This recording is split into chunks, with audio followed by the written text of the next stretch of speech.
Morning often arrives like a crowded room, notifications tapping on the glass, obligations clearing their throat, the mind already bargaining with the clock. Perhaps you wake with a feeling you can't name, an ache behind the eyes, a heaviness in the chest, a quiet fear that today will be a repeat of yesterday's hurry. I see that. I know that fatigue. The world has taught you to sprint before you can see the path, to fill every silence with noise, to win the day with volume rather than wisdom. But there is a different way to begin, a wiser way to move, a gentler way to lead. If wisdom had a pulse, you could feel it in your wrist right now. Steady, unhurried, patient with your becoming. Before we talk about riches, let's talk about what rich truly means, because your body already knows. Rich is not merely money. Rich is time that breathes, attention that does not fracture, relationships that do not feel transactional. Rich is going to bed without the courtroom of your mind reopening at 2 a.m. Rich is a conscience that doesn't flinch and a calendar that matches your values. When I say rich, I'm talking about a day governed by wisdom, not swallowed by noise. And if that sounds like something far from you, let me tell you with softness and clarity, you are not behind, you are simply ready. Solomon asked, not for spectacle, but for understanding, not for the glitter, but for the light that helps you see. That is why his name still stands when the dust of empires has settled. He lived close to first principles, close to reality, close to the kind of reverence that opens the mind and steadies the hand. His habits were not fireworks, they were rhythms. Rhythms repeated become character. Character repeated becomes legacy. We are not here for tricks. We are here to borrow his rhythms and let them become our own. Your brain is not your enemy. It is exquisitely designed to keep you safe. When uncertainty grows, your amygdala rings the bell and floods your body with urgency. Your breath gets shallow, your chest tightens, your vision narrows. This is not personal failure. This is biology doing its best. But leadership of a team, of a family, of a single fragile day requires access to your wiser brain, the prefrontal cortex that plans, prioritizes, and chooses. The bridge between the alarm and the wisdom is simple and sacred. Slow breath, truthful focus, and a brief space before you move. When you claim that space, your nervous system quiets, your thinking clears, your choices align. 5 quiet minutes can save 5 costly hours.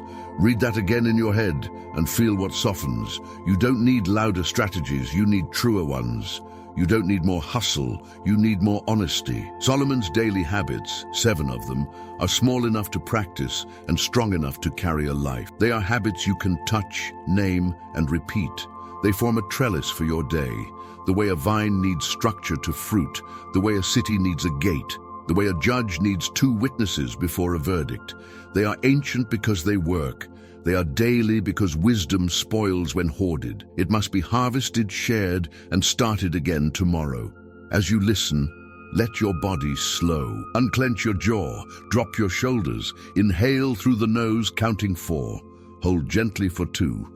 Exhale for 6. Do it again. Notice how the room changes when you change your breath. Notice how your mind gives you a bit more space to think, to weigh, to choose.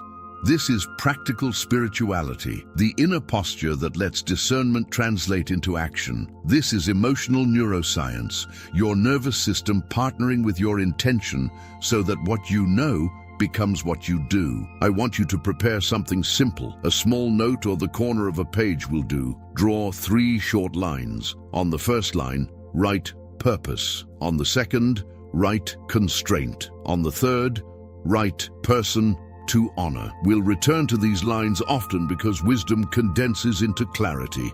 Clarity condenses into action, and action condenses into character. Keep this note within reach as the minutes move. When you hear a prompt that lands, pause the video, finish a sentence, make a decision. Wisdom that is not written down is wisdom that evaporates. You may feel resistant. Part of you might whisper, "I've tried systems before." I know that voice. It is discouraged, not defiant. It is tired of disappointments that arrived in glossy packaging. But these next minutes are not another performance. They are an invitation to order your inner world, so your outer world does not order you. When the day is driven by appetite and accident, you feel scattered and small. When the day is guided by reverence and reality, you feel aligned and alive.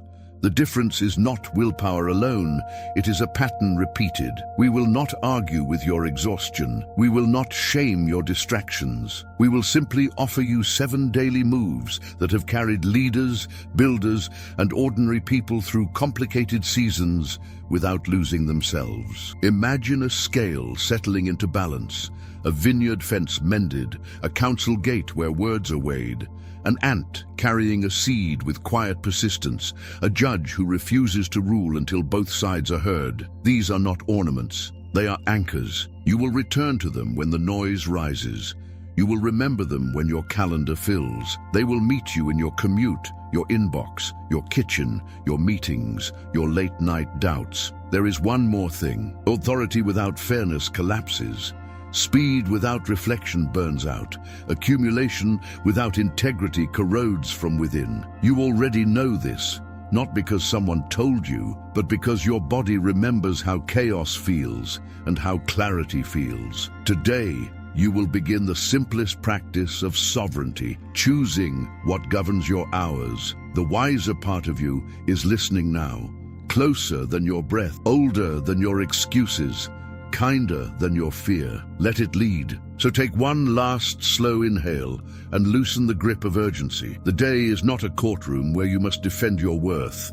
It is a field that asks to be tended. Our work is not to do everything. Our work is to do the right things in the right spirit at the right time. We will step into the morning with a ledger that orients. We will approach the gate where words are weighed. We will steady our scales and sow our seed. We will guard the vineyard and move like the ant, and we will listen with 2 ears before we render one verdict. And as these habits become yours, rich will stop being a wish and start becoming the way you walk through your hours. All around us, the world is louder and faster and somehow thinner. The hours feel crowded yet strangely empty, the calendar full, yet the heart underfed. In this landscape, the question of who we are becoming is not academic, it is urgent and tender. Solomon stands in that doorway, like a calm voice in a storm, not a hero dressed for spectacle, but a builder of inner order, a listener before a leader, a seeker of understanding before a seeker of applause. His wisdom does not shout, it settles.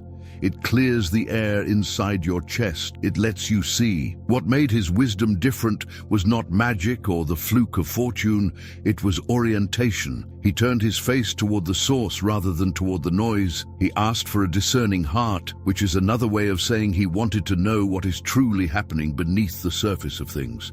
That single desire becomes a compass in an age of distraction. When your compass is right, your steps grow quiet and sure. When your compass is wrong, even your victories feel like detours. Solomon's gift was clarity about first things, and first things reorder everything that follows. Modern life invites us into a trance of urgency. The nervous system reads the pace as danger and keeps throwing sparks. The body tightens, the mind narrows, the tongue hurries. Neuroscience gives language to this and calls it survival mode. Spiritual wisdom gives remedy to this and calls it reverence. Where the body says hurry, reverence says wait for the truer signal. Where the mind says defend, understanding says listen until the picture is whole. The union of both becomes practical spirituality, not far away in metaphors, but right here in breath and focus and the next word that leaves your mouth. This is why Solomon matters in a century of acceleration. He trains the inner instrument so your outer actions are in tune. Listen to the images that survived the centuries around his name. A city gate where words are weighed before they pass. A scale that refuses to cheat even when no one is looking. A vineyard with a mended fence and a watchful keeper. A tiny ant, small and steady, gathering what the day allows without drama. 2 witnesses heard before any verdict can be trusted. These images are simple the way sunlight is simple. They are easy to picture and hard to forget. They call the mind back when it wanders. They call the conscience back when it drifts. They make wisdom something you can see. Many people imagine richness as a pile of outcomes. Solomon invites us to imagine richness as a posture. A posture is what the body returns to again and again without strain. A posture is practiced until it becomes effortless. The richness we are talking about is not only measured in currency, it is measured in clean sleep and clear speech, in promises kept and time that breathes, in relationships guarded by fairness and choices made without the acid of regret. Richness like this is not loud. It is quietly resilient. It survives long seasons. It blesses more than it consumes. It is prosperity with a conscience and a compass. There is a softness in his wisdom that does not cancel its strength. He names deceit without cruelty. He honors diligence without shaming the tired. He exalts justice without stoking vengeance. He believes that a life can be both kind and exacting, both gentle and precise. That combination heals. It tells the frightened parts of us that safety and truth can share a room. It tells the hardened parts of us that power and compassion can share a table. It tells the scattered parts of us that structure is not a prison when love is the architect. Why now then? Because many of us are over-informed and underformed. We collect tips and hacks and still feel thin at the core. We chase outcomes and lose the thread of who we are. The world pays in attention and outrage. Wisdom pays in presence and proportion. The first will make you reactive. The second will make you ready. Solomon's habits are not a museum tour. They are a way of moving through today. They let you keep your soul while you build your work. They let you keep your fairness while you reach for success. They let you keep your peace while you face conflict head-on. This is not an escape from the real world. It is an apprenticeship to reality. The brain learns by repetition. The heart heals by honesty. The spirit steadies by reverence. When those three travel together, results follow in their time. Call it grace, meeting practice. Call it alignment. Call it wisdom becoming muscle memory. You have likely tasted moments like this when a decision felt clean, when a conversation ended with dignity, when a task finished without that old residue of haste. Those moments are not accidents. They are signals that a truer pattern is available. Solomon, then, is less a statue and more a mentor. He's less a legend and more a mirror. He shows us a way to live that does not fray the nerves, scorch the conscience, or mortgage tomorrow. He shows us how strength can be quiet and how quiet can be strong. He shows us that listening is a form of leadership and that fairness is a form of power. In a time when many are tempted to shout, he invites us to weigh. In a time when many are tempted to cut corners, he invites us to balance the scales. In a time when many are addicted to leaps, he invites us to the ant's steady path. You are not late to this. You are right on time. The ache you feel for a saner way to build your day is proof that the wiser part of you is awake and waiting. As we move forward, keep that part close. Let it notice the images that arise. Let it mark the lines that feel like home. The habits ahead will not overwhelm you. They will collect you. They will thread your efforts together so that your life feels like a single fabric rather than a drawer full of loose parts. Solomon still matters because you still matter. Wisdom still matters because peace still matters. And both are nearer than they seem. There is a quiet way to enter this space, not through urgency, not through pressure, but through a small surrender of tension in the jaw and the chest. When the shoulders soften, the mind finds room to stand and look around. The story begins to land not as noise, but as nourishment. The pace here is human. The pace here is kind. Wisdom moves like water through dry ground, and you do not need to chase it. You only need enough stillness to notice where it is already flowing. Some listeners keep a simple page nearby. They find that a few short lines feel like a small harbor in a busy sea. A first line that names purpose for the day. A second line that names a wise limit that protects what matters. A third line that names a person worthy of honor. These three lines are not about control. They are about alignment. They let the heart and the calendar face the same direction. They do not ask for perfection. They ask for honesty. Throughout this journey, certain words will glow a little brighter. Those words are invitations, not orders. Sometimes they mark a moment to practice. Sometimes they mark a moment to reflect. Sometimes they point toward a symbol that helps the mind remember: the gate, the scales, the vineyard, the ant, the witness. Images like these work gently on the nervous system. They give the brain something concrete to hold, while the heart softens around a better choice. When an image returns, the body often follows, and a small habit begins to take root. You may notice the rhythm slow at times. The screen lingers on a sentence a beat longer than usual. The music thins so that one idea can breathe. This is not a mistake, this is care.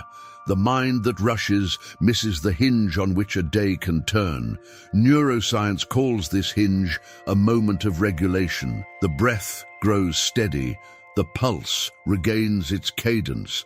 The wiser regions of the brain come back online. In that state, truth does not crash against you. It lands and settles. It stays. There is no contest here, no finish line, no scoreboard, only the steady formation of a life that can carry weight without cracking. Practical spirituality means the inner and outer lives shake hands. Emotional neuroscience means the body and the mind work as partners. When that partnership deepens, you will feel it in small ways first. The voice grows more measured. The eyes meet other eyes without flinching. The evening closes without the familiar knot of regret. These are signs that wisdom is not visiting, it is moving in. Attention is sacred in this room. Where attention goes, life grows. When a sentence feels like it belongs to you, let it sit in your chest until it warms. Many discover that writing a single line in plain words helps the mind respect the moment. Others repeat a phrase under their breath until it fits. There is no dogma in this. There is only the slow stitching of intention to action. What matters is the felt sense that something has clicked into place, and that your day tilts a degree toward what is true. Expect gentleness and clarity traveling together. Hard truths will appear, but they will arrive with open hands. They will not accuse. They will invite recognition. They will treat your fatigue with dignity and your desire for better with respect. This is how transformation becomes possible. Shame locks the body. Compassion unlocks it. Once the body unlocks, the mind can learn again. Once the mind learns, the soul can consent to a new way. It is old wisdom, and it is also the best of modern science. As the chapters unfold, a pattern will become visible. Each habit will carry an image that keeps it alive when the day grows busy. Each habit will offer a small move that fits inside ordinary hours. Each habit will end with a question that clears the fog and restores direction. The questions are not tests, they are lanterns. They make a path through the dark without rushing you to the end. They turn your attention toward the place where change is already possible. There will be moments when you feel a tug to hurry again. That tug is familiar. It comes from years of training that taught you to measure your worth by your speed. In those moments, remember the vineyard under sun and the ant on its quiet path. Neither image is anxious. Neither image is passive. Both are faithful to the next right thing. Steadiness, not spectacle, is how a life becomes rich in the ways that matter. The habits that follow are small on purpose so that they can survive real days. This chapter is a doorway, not a demand. Step through in the way that suits your season. Some will absorb the words in silence and feel a soft realignment. Some will find that a note on a table or a phrase whispered in a hallway helps the truth stay close. However the wisdom meets you, let it be simple, let it be kind, let it be yours. The next pages will open the morning, weigh the words, balance the scales, tend the field, honor the steady work, and hold both sides of a story before judgment. Begin with a soft heart and a clear gaze. That is enough. Decision fatigue and scattered mornings have a way of stealing the day before it begins. The mind wakes already crowded. the body already braced, the heart already negotiating with hurry. Choices pile up like loose stones, and somehow none of them feel solid. You know the feeling of reaching midday and realizing you have decided 100 small things and advanced nothing that truly matters. The ache is not laziness, it is misalignment. When mornings scatter, character frays. When beginnings are noisy, wisdom has to shout to be heard. The false belief. Many of us were trained to believe that hustle over reflection secures success. Move fast and prove worth. Fill the calendar and call it progress. Wear exhaustion like a medal. Yet the life that is always rushing loses the thread that makes effort meaningful.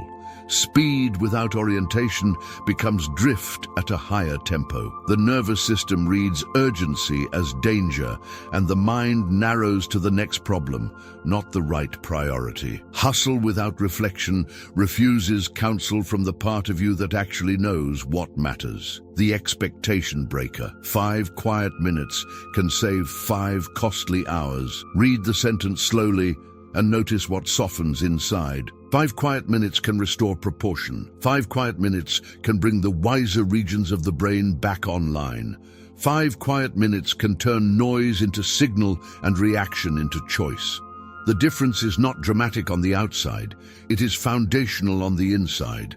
Those minutes are not a luxury, they are the doorway through which a day becomes ordered enough to carry weight without cracking. The anchor. The fear of the Lord is the beginning of wisdom. This is first principles reverence, a turning of the face toward what is truer and larger than appetite or accident. Reverence is not superstition. Reverence is orientation. It reminds the mind that there is a center that is not the self. It steadies the will without hardening the heart. It brings a quiet seriousness to the morning, a clean humility that allows better questions to rise. When a day begins with reverence, shortcuts feel smaller and integrity feels natural, like gravity regaining its pull. The daily practice. There is a simple page that can carry the whole morning. Call it a dawn ledger. It is only 3 lines. The first line names purpose for the day in plain words that you can actually live. The second line names one wise constraint that will protect the purpose, a gentle boundary that keeps the day from leaking away. The third line names a person to honor, someone whose dignity and well-being you will keep in view as decisions unfold. 3 lines. Purpose, constraint, person to honor. No flourish required, no performance, just clarity compact enough to travel with you. Neuroscience would tell you that naming shrinks overwhelm and directs attention. Spiritual wisdom would tell you that naming aligns desire with truth. Together, they turn a morning into a compass you can hold. When the ledger is quiet and honest, something begins to happen. The mind that used to chase 15 priorities starts to follow one thread. The body that used to brace against surprise starts to breathe through it. The voice that used to hurry begins to weigh its words. The day does not become easy, it becomes coherent. The dawn ledger is not about controlling outcomes. It is about giving your character a place to stand before the demands arrive. A small beginning with clean intent has a way of multiplying strength later in the day when choices are harder and noise is louder. You may notice a tension between what the world praises and what the ledger asks. The world praises visible effort. The ledger asks for invisible alignment. The world praises the sprint. The ledger asks for a true first step. Yet outcomes respect order. Relationships respect presence. Even your capacity for deep work respects the few clear sentences that greet your morning. This is practical spirituality at the surface of an ordinary day and emotional neuroscience at the level of breath and focus. A brief orientation brings the prefrontal mind forward, calms the alarm, and opens the gate for discernment to walk in. There is also a quiet gift hidden in naming a person to honor. It rescues the day from becoming a closed loop of self. It turns results into service. It frames decisions with fairness and kindness before any conflict arrives. Authority that forgets the other will always feel brittle. Authority that remembers the other can carry weight without cruelty. When a face or a name is held with honor in the morning, the evening tends to remember mercy even when the day has been hard. The ledger will not impress anyone. It is not meant to. It is meant to collect your scattered strength and settle your inner weather. It is meant to keep the first things first. It is meant to help you notice when the day starts to drift so that you can return without drama. Think of it as a trellis for the vine of your attention. The trellis is simple. The fruit appears later. Over time, these three lines become a rhythm. Rhythm becomes character. Character becomes legacy that does not shout but endures. Tension gathers quickly when speech runs ahead of wisdom. Friction appears in rooms that were peaceful an hour earlier. A sentence thrown in haste becomes a small wedge that opens a larger crack. Reputation leaks through careless phrases and tone that did not match intent. You know the feeling of replaying a conversation on the drive home and wishing for one more breath, one more beat, one more sift before the words left your mouth. The ache is not only about embarrassment, it is about influence that thinned when it could have thickened, trust that bent when it could have held, the false belief. Many of us absorb the idea that fast talk equals strong leadership, that certainty must arrive immediately or it does not count, that a pause looks like weakness and a measured response sounds like retreat. Yet urgency in speech often disguises fear. The nervous system reads pressure in the room and spills it into the sentence. The mind narrows around winning the moment rather than serving the truth. Speed can impress, but it rarely persuades the parts of a person that matter most. Strength of presence is not the same as volume or velocity. The expectation breaker, measured silence, often multiplies influence. The line lands softly and then begins to work. Measured silence lets the heat drop and the signal rise. Measured silence invites the wiser regions of the brain to return to the table. Measured silence shows respect for the other and respect for oneself. It is not withdrawal, it is stewardship. A quiet beat before the answer often carries more authority than a quick speech that arrives without weight. The anchor. Picture the ancient city gate. Traders and elders stand there. Disputes are heard there. Blessings are spoken there. The gate is a threshold where words are not noise. They are verdicts. They shape futures. To carry a gate within is to live as if every sentence passes through a weighing place, not a courtroom of anxiety, a courtyard of clarity. At the gate, your voice learns to ask what is fair, what is timely, what is true. At the gate, your intention and your impact are reconciled before the words travel. The daily practice. A simple rule helps the heart become steady when speech wants to sprint. A quiet count to 10 before important replies. During that small pause, the sentence is tested by 3 gentle questions. Is it true? Is it timely? Is it useful? True guards integrity so that your mouth and your conscience can remain friends. Timely guards context so that even good words do not arrive like stones. Useful guards purpose so that the exchange moves something forward rather than wounding to make a point. These 3 together turn reaction into response and noise into signal. They form a habit you can carry into a meeting, a kitchen, a text thread, a doorway where tension waits. There is mercy in this habit. It does not shame the heat that rises in the body. It cools it. It does not deny emotion. It gives emotion a seat without handing it the gavel. Neuroscience would describe how a brief pause ushers the prefrontal mind back into leadership. Spiritual wisdom would describe how reverence for the other becomes reverence for the moment itself. Both speak of dignity. Both protect the bond between people who must live and work together in imperfect rooms. Consider how the atmosphere shifts when the gate is honored. A teammate feels seen rather than cornered. A child hears guidance rather than threat.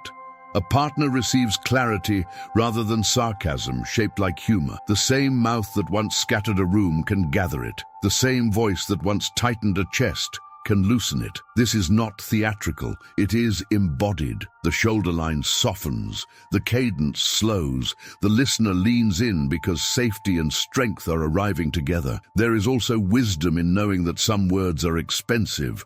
They cost trust to spend, they cost time to repair. At the gate, you learn to treat sentences like coins in a shared economy. You invest where relationship grows. You stop paying for the illusion of dominance. You refuse the counterfeit currency of exaggeration. You decline the cheap rush of winning a point that loses a person. Over time, your presence develops a reputation that speaks before you enter the room. People breathe easier around you because they know their dignity will not be taxed. None of this makes you less direct. It makes you more precise.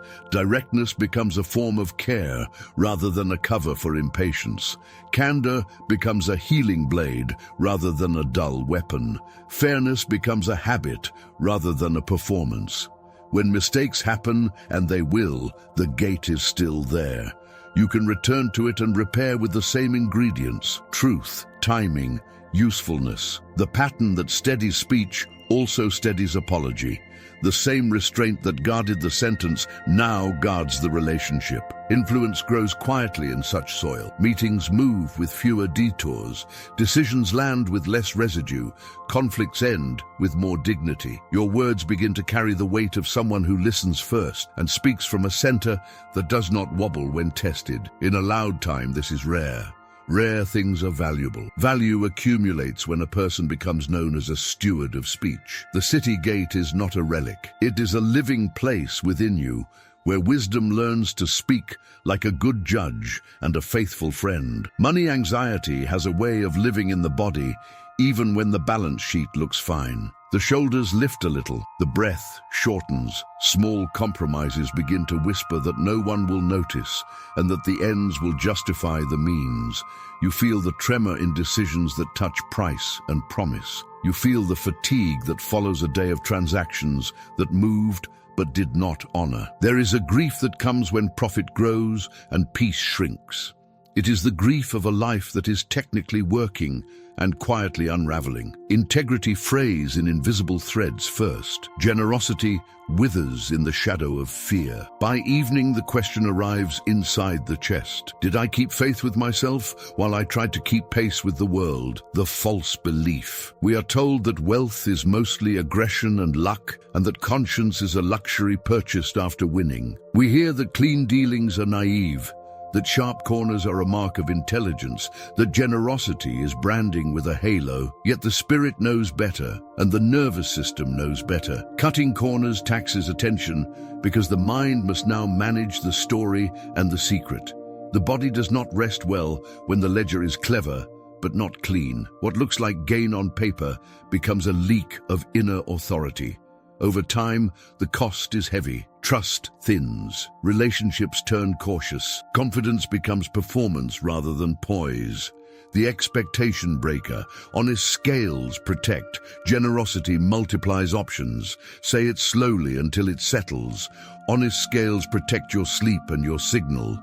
Honest scales protect your future because they spare you the slow corrosion of self. Generosity multiplies options because closed hands create small rooms and open hands create flow. People move toward fairness. Doors open toward those who do not cut others to move forward. The market remembers more than we think. The soul remembers everything. The anchor, just scales and first fruits, a clean ledger and an open hand. The image is old and it is exact. The scale that balances true, the portion that is set aside first, not leftovers dressed as virtue, first place in the order of the day. The act is simple and it is subversive. It says that gain is not God and that gratitude comes before calculation. It says that you are a steward rather than a small empire walking on legs. When these two images live inside you, decisions approach the line and find it already drawn. The temptation to tilt the scale loses its argument. The habit of setting aside turns fear into flow. The daily practice. An evening audit with 3 questions: promise kept, price fair, portion given. The questions are plain and humane. They do not drag you into the past with shame. They bring you back to center with clarity. The brain appreciates checklists that are honest and small. The heart appreciates rituals that match its values. If a promise slipped, repair rises as the next right step. If a price felt shaded, tomorrow's rate and today's apology begin to take shape. If a portion remained unshared, a simple act brings the circle back to whole. The power here is not drama, it is rhythm. The rhythm trains attention to value clean profit over quick profit, plenty with a witness over plenty with a wound. Notice what happens inside when fairness becomes a pattern. The jaw loosens, the gaze steadies. Negotiations feel less like combat and more like craft. You can look someone in the eye because the math of the deal and the math of your conscience align. Emotional neuroscience helps explain the relief. When actions and values match, the body stops burning energy on suppression. The prefrontal mind has more bandwidth for strategy and creativity. Stress hormones settle. You become more present and less performative. That presence is felt on the other side of every table. It becomes a signature others can trust. Generosity changes the atmosphere as well. Not performative giving that buys image, but the quiet flow that begins before you count the increase. Fear tells a story of scarcity and teaches the fist to close. Wisdom tells a story of stewardship and teaches the hand to open. The open hand is not foolish. It is free. It understands that resources move like water and that dams without gates become stagnant. When you set aside the first portion, you announce that you live by more than appetite. You train your desire to serve your design. You remind your heart that enough is a practice, not a prize awarded after exhaustion. There will be days when fairness costs, the discount you refuse to hide, the delivery date you refuse to fake, the credit you refuse to steal. On those days, the old story of winning at any price will knock on the door. Let the scales be visible in your mind and listen to the quiet confidence that comes from alignment. Clean choices are slower at times, but they build a road that does not collapse under success. The reputation you are shaping is not a logo, it is a life. People who work with you will feel safer. People who buy from you will come back. People who watch you will remember that prosperity and decency can share a table without one starving the other. There is a tenderness here too. Generosity is not only money, it is the courtesy of clear terms.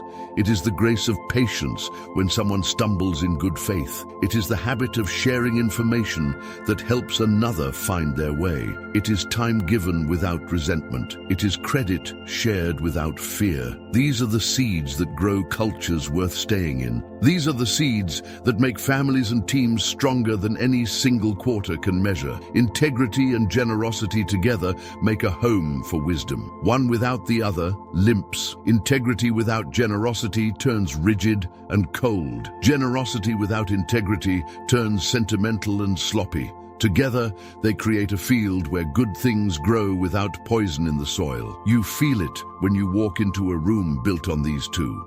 The air is different, the pace is sane, the choices are firm and kind. This is riches in the way that lasts. This is wealth that can be handed to children without apology. Overwhelm arrives like creeping vines. You wake with a good intention, and by midday the field is crowded with weeds you did not plant. Distraction loops repeat until the mind feels thin. Projects stall not because they are impossible, but because they are unguarded. Every ping feels urgent. Every thought fights for front row. You know the sensation of ending the day with a tired body and a restless mind. Busy without a harvest, active without traction. The ache is not laziness. It is leakage. Focus has no fence. Effort has no rhythm. Momentum keeps breaking apart into fragments that never gather. The false belief. Many of us secretly believe that only big moves produce big wins. We wait for the perfect span of hours, the perfect surge of energy, the perfect conditions that never arrive. We sprint when the mood hits and call the crash a mystery, yet the body and brain were built for steadiness. Emotional residue lingers after each switch, attention splinters, and the nervous system never fully settles. Spectacle looks strong, but consistency is stronger. Grand gestures rarely replace the quiet math of daily progress. The vineyard does not flourish because of a single dramatic day. It flourishes because the fence holds and the keeper returns, the expectation breaker. Tiny protected increments outpace sporadic sprints. Say it again inside and listen for relief. Small guarded sessions done with care beat bursts chased by collapse. The gains are modest at first, and then they compound in ways that the hurried life never sees.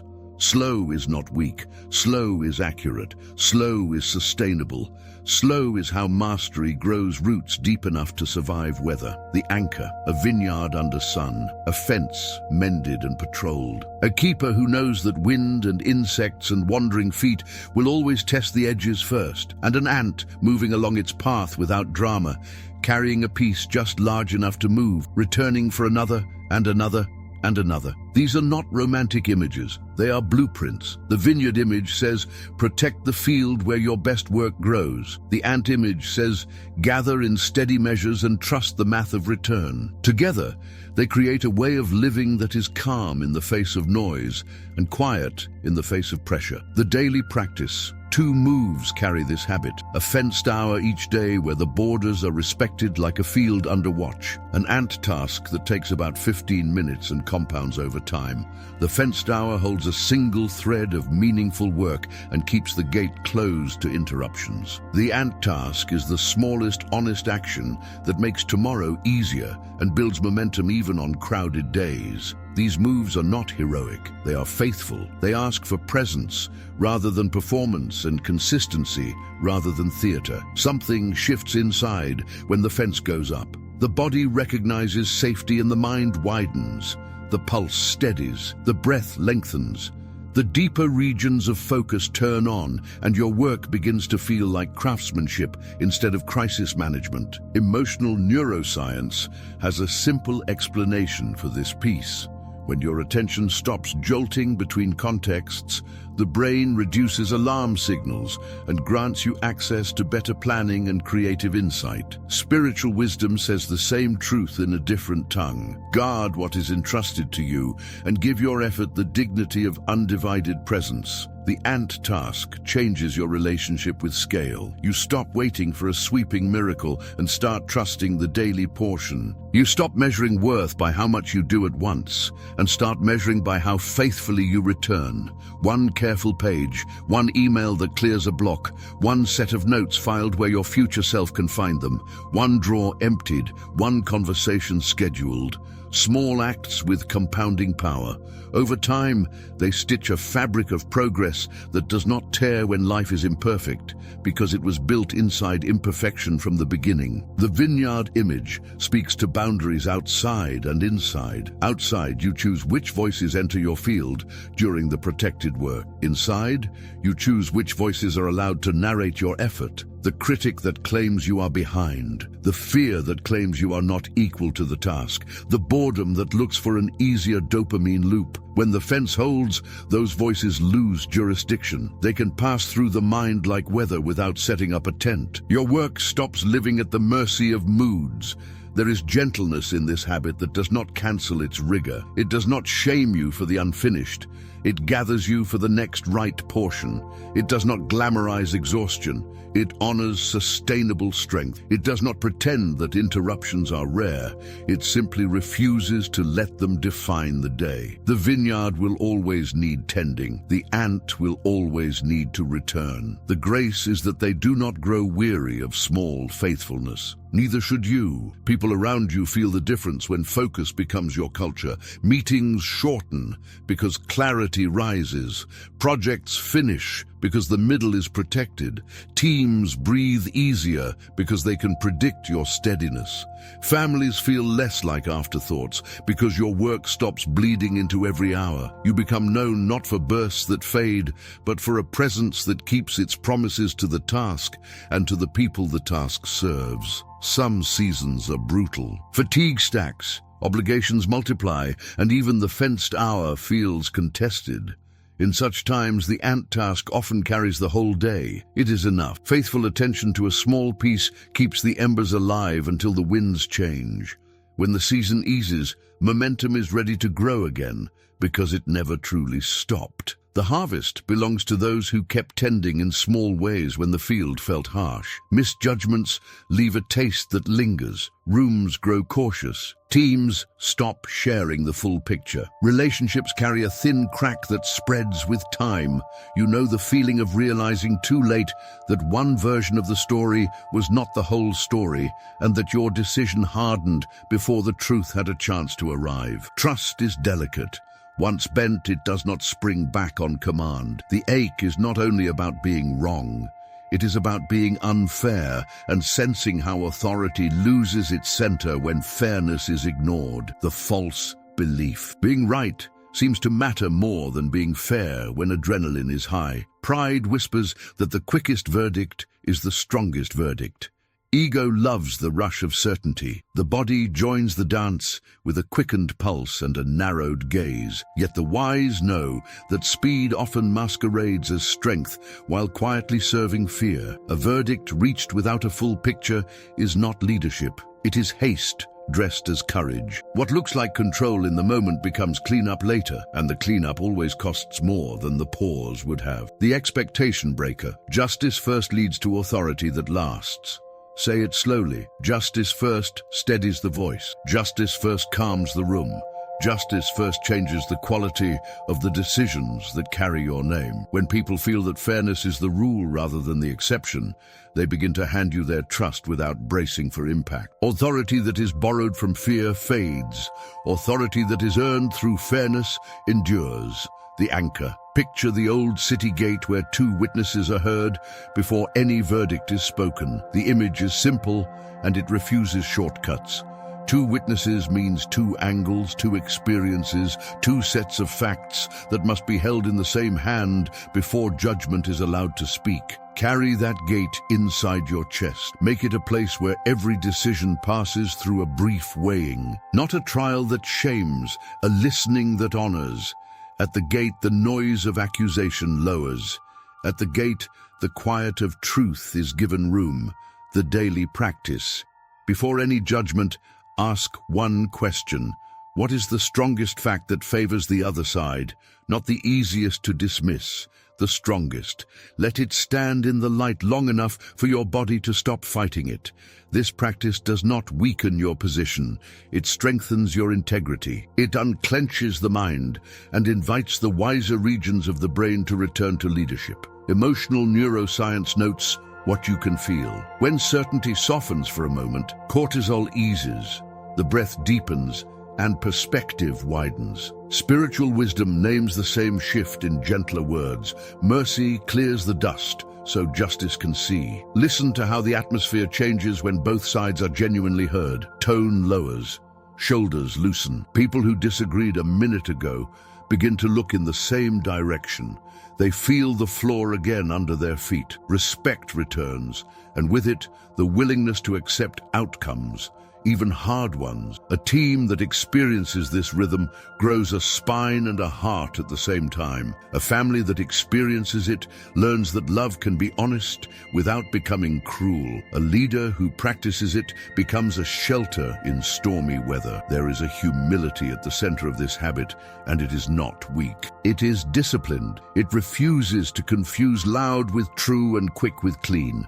It recognizes that your first impression might be a first draft. It knows that memory is not a camera and that pain distorts the lens. By letting the strongest fact from the other side sit at the table, you train your conscience to love the whole picture more than your favorite part. Over time, your decisions gain a clarity that no performance can counterfeit. Notice what this does inside your own story. The part of you that fears humiliation learns that fairness protects you too. The part that craves the rush of being right begins to crave the deeper satisfaction of being just. The part that feels small in the face of conflict discovers that listening is a form of strength that does not burn out. Your nervous system, often trapped in fight or flight during disagreements, finds a third way. It regulates. It becomes steady enough to hold nuance without breaking. This habit does more than improve verdicts. It repairs culture. People begin to bring you their real data instead of curated narratives. They take responsibility faster because they do not expect to be shamed. They tell you bad news sooner because they trust your steadiness. Meetings end with less residue, conflicts resolve with more dignity. Even when you must decide against someone's preference, they can breathe because they were not erased in the process. That kind of fairness travels. It becomes a reputation that opens doors you do not even know are locked. There will be moments when pressure argues for shortcuts. A deadline looms. A voice in power wants a quick win. A past wound is triggered, and your body begs for a verdict that punishes rather than heals. In those moments, the gate waits. 2 ears, 1 verdict. Let both testimonies stand, including the one you would rather avoid. If additional facts are missing, acknowledge the gap and decide what can be decided with honesty. The point is not paralysis. The point is proportion. A fair decision has shape. It fits the facts you truly hold rather than the fears you carry. Remember that the habit is not only for courts and boardrooms. It belongs in kitchens and classrooms and the inner dialogue of your own heart. When you judge yourself, hear 2 witnesses as well. What went wrong? And what was hard, what hurt others, and what you were carrying. Justice remains justice. Mercy remains mercy. Together they make a verdict you can live with and grow from. Authority rooted in fairness has a quiet glow. People feel safer around you. They risk telling the truth. They risk disagreeing with respect. They risk staying. That is leadership with a long horizon. That is influence that does not need to shout. It begins with a simple move repeated until it becomes a way of seeing. 2 ears, 1 verdict. A heart that loves the whole truth more than the thrill of being first. Morning opens with soft light and the quiet shape of intention. The page waits. 3 short lines hold the shape of a life that remembers what matters. A simple purpose is named in plain words that you can carry. A gentle boundary rises to protect that purpose like a fence around a field. A person is brought to mind and honored in advance so that decisions remember a face and not only an outcome. The nervous system feels the kindness of order and begins to relax. The mind finds a center. The day has a pulse that is steady rather than frantic. This is how the inside of a life begins to match the outside. Soon the world begins to speak, and the gate within opens. Words approach with their weight and their heat. A breath lengthens. A quiet count steadies the chest. Questions form that are simple and exact. Is this true? Is this timely? Is this useful? You feel the space widen as reaction softens into response. The room follows your calm. Speech becomes a craft again. Influence grows without the need to perform. What once felt like pressure becomes stewardship, and trust begins to notice. Work gathers in the middle hours like sunlight gathering on a table. The field is guarded by a clear boundary that others can feel even if it is never named aloud. Inside that boundary, a single thread of meaningful work is held with care. Distractions knock and pass by. The body reads the safety of focus and unclenches. The deeper mind steps forward with its better tools. Ideas link. Steps appear. Doubt loses volume. When the fence holds, effort becomes devotion. The day stops feeling like fragments and begins to feel like craft. Between tasks, a small action is chosen that will make tomorrow lighter. Not grand, not heavy, just the smallest honest piece that continues the line. One message that clears a blockage. One paragraph shaped with care. One file placed where the future self will find it. The rhythm is humble and it is strong. The feeling is not spectacular. The feeling is clean. The ant path is quiet and it is faithful. Over time, it becomes a path through the thicket of overwhelm.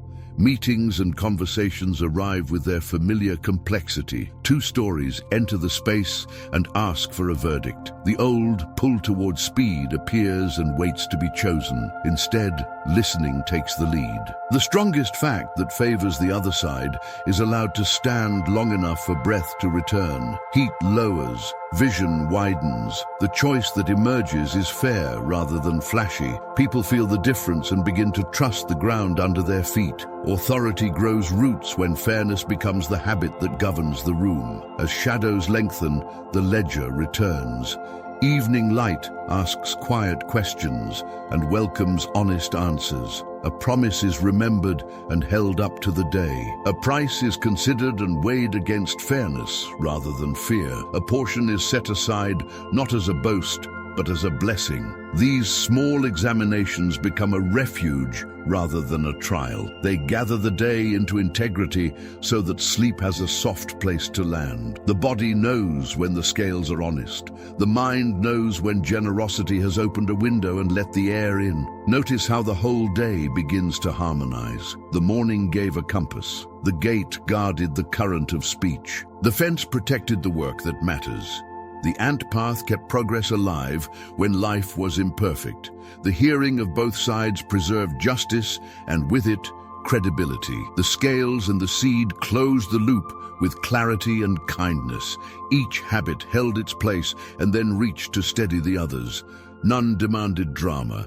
All asked for presence. The sum feels like peace that can carry weight. This is practical spirituality made visible in ordinary hours. This is emotional neuroscience felt in breath and posture and tone. When the inner order strengthens, the outer world moves with less waste and less residue. Fatigue is still real, but it is cleaner and it heals. Conflict still happens, but it is briefer and it dignifies. Success still arrives, but it does not cost the parts of you that cannot be replaced. A wise day is not a perfect day. It is a day that keeps returning to alignment until alignment becomes the natural home. There will be seasons when the wind rises and the calendar swells. Even then, the pattern holds. A small orientation at dawn, a measured reply at the gate, a guarded field where deep work can breathe, a tiny compounding step when energy is low, a verdict that honors the whole picture, a clean balance and an open hand when the light fades. The form does not buckle when life is heavy because it was built with humility and truth. This is strength without strain. This is pace without panic. Over time, the people around you can sense the shape of this day, even when no one speaks of it. Rooms settle when you enter. Projects move because your focus is predictable. Disagreements do not rot because fairness does not delay. Opportunities find you because reputation travels faster than effort. The home you are building within begins to shelter others. This is richness that does not rush. This is prosperity that does not apologize. This is legacy that does not need a spotlight to endure. A day lived in wisdom leaves a different afterglow. The room feels aired out. The chest feels spacious. The mind feels clean the way a window feels clean after rain. You can trace the path back through the hours and see how small beginnings matured into quiet strength. The morning honored first things. The mouth guarded its power, the scales stayed honest, and the hand opened. The field was protected and the small step returned. The verdict waited for the whole picture, and the whole picture rewarded the verdict. Nothing here is flashy. Everything here is steady. That steadiness is the wealth many spend their lives chasing without knowing its name. There is a kind of prosperity that does not rattle the soul. It is the prosperity of alignment. Purpose and practice agree. Desire and duty shake hands. The nervous system stops living as if chased and starts moving as if called. Emotional life softens without losing clarity. Spiritual life deepens without losing relevance. The outer work grows because the inner work is tended. The calendar shifts from enemy to ally. This is what the old images were trying to teach. The gate that weighs, the scales that balance, the vineyard that holds, the ant that returns, the witnesses that are heard. Together, they form a grammar for living that turns scattered strength into a life that can carry weight. When people speak of legacy, they often picture monuments erected by others. Solomon's wisdom sketches another kind. Legacy as atmosphere, legacy as fairness that outlives the moment, legacy as a reputation for steadiness that moves ahead of you into rooms you have not yet entered. Children and teams and friends breathe easier because your presence does not tax their dignity. Partners and clients lean in because your word does not wobble when profit is on the table. Strangers sense a posture that neither flatters nor intimidates. It simply holds. This is the quietly magnetic center that grows when daily habits become a way of being rather than a performance for the camera. You may notice how tenderness and strength began to share the same space.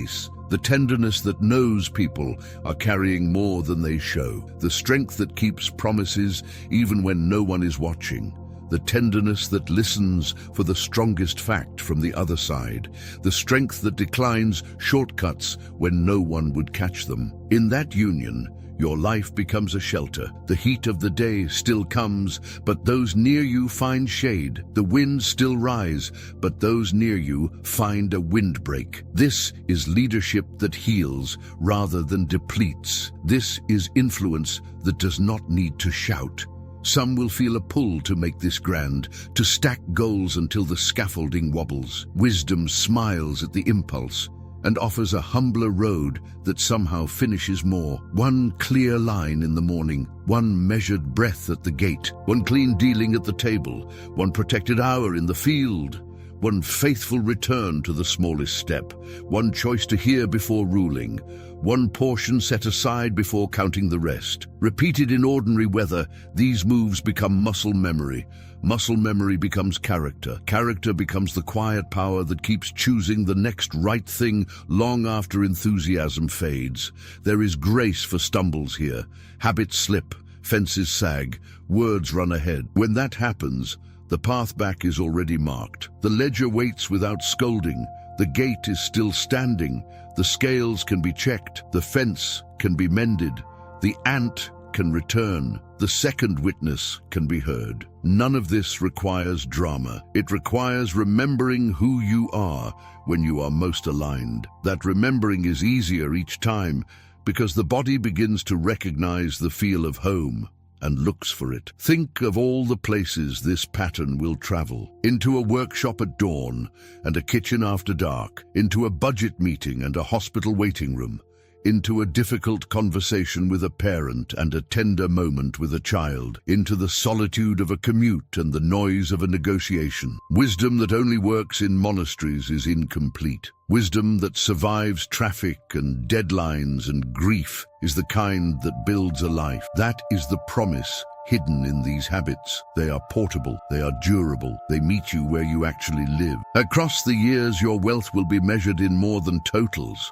It will be measured in unhurried eyes and unbroken promises, in accounts that do not require a second story to explain, in work that does not cost the parts of you that cannot be replaced, in relationships that can disagree without collapsing, in a name that feels safe in other people's mouths. This is the kind of prosperity that grows old beautifully. This is the kind of success that your future self thanks you for. Let the final note be simple. Wisdom still chooses small doors. It still loves the honest answer. It still honors the person in front of you. It still trusts the math of steady return. It still holds both mercy and justice in the same hand. If you carry even one of these habits with care, the others will begin to walk beside it. If you carry all of them in modest ways, they will carry you when days are heavy. And there will come a moment, perhaps soon, when you look back on a single ordinary day and feel the quiet certainty that you have become rich in the ways that last.